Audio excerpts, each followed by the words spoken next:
พิธีประกาศสร้างต่างตาแสงสะพายซึ่งเป็นตาแสงทำอิฐของเมืองสนะสมบูรณ์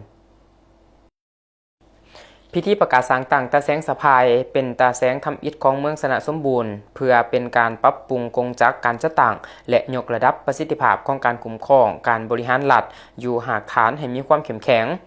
พิธีดังกล่าวได้จัดขึ้นในตอนเสาร์ของวันที่17 มีนาคม ปี 2026 นี้อยู่ที่ห้องการบ้านใหญ่สะพายโดยการเป็นประธานของทานพิมพรพันดานุวงศ์คณะประจำพรรคแขวงห้องประธานคณะกรรมการปกครองแขวงผู้สินำเวียกงานหอบด่านอยู่เมืองสนะสมบูรณ์ทานคำศรีลิ้นสวัสดิ์กรรมการพรรคแขวงเลขาคณะบริหารงานพรรคเมือง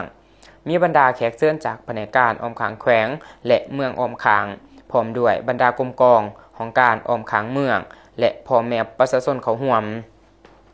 ในพิธีทานอำไส้พรมณีห้องเลขาพรรคเมืองประธานคณะกรรมการปกครองเมืองรายงานให้หูว่า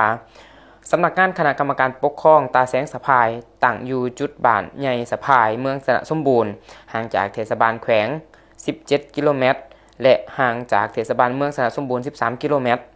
ประกอบมี12บ้านที่ขึ้นกับก็คือบ้านสะพายบ้านดอนโคบ้านโยงบ้านงิ่วบ้านนาขวางบ้านน้องหอยบ้านปากซ่อนบ้านนาซ่อนบ้านศิวิไลบ้านงัวแดงบ้านปูท้องลุมบ้านจำปีและมีพลเมืองทั้งหมด 23,101 คนต่อจากนั้นก็ได้ผ่านข้อตกลงของคณะกรรมการปกครองแขวงฉบับเลขที่164ทับคปคจสลงวันที่2 มีนาคม ปี 2026ว่าด้วยการแต่งตั้งตาแสงสะพาย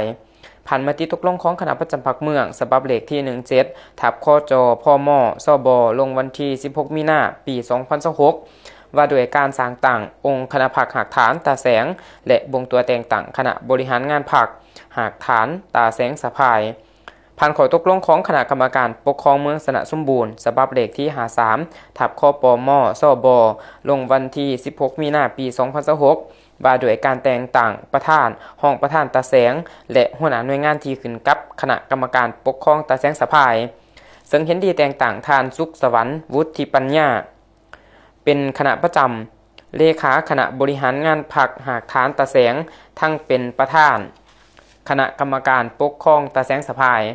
ทานคำใบสิบุญเฮืองเป็นคณะประจำพรรคห้องเลขาคณะบริหารงานหากฐานตาแสงทั้งเป็นห้องประธานคณะกรรมการปกครองตาแสงสะพายทานเพชรบัวข้านผู้มาจันทร์เป็นคณะประจำพรรคประธานกฎกาพรรคหากฐานตาแสงทั้งเป็นห้องประธานคณะกรรมการปกครองตาแสงสะพาย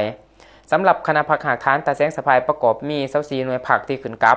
ส่วนโครงประกอบกงจักรการจัดตั้งของตาแสงสะพายแมนมีหาหน่วยงานที่ขึ้นกับในพิธีก็ได้มีการรับฟังการมีคำเห็นโอลมของทานพิมพรพันดานุวงศ์ห้องประธานคณะกรรมการปกครองแขวงและหมอบหับงบประมาณอุปกรณ์พาหนะนำใส่ให้แก่คณะกรรมการปกครองตาแสงสะพายแล้วเขาร่วมพิธีตัดแถบผ้าลันของเกาบาทเพื่อเป็นนิมิตหมายที่ดีในการประกาศสร้างตั้งตาแสงสะพายซึ่งเป็นตาแสงทำอิฐของเมืองสนะสมบูรณ์อย่างเป็นทางการ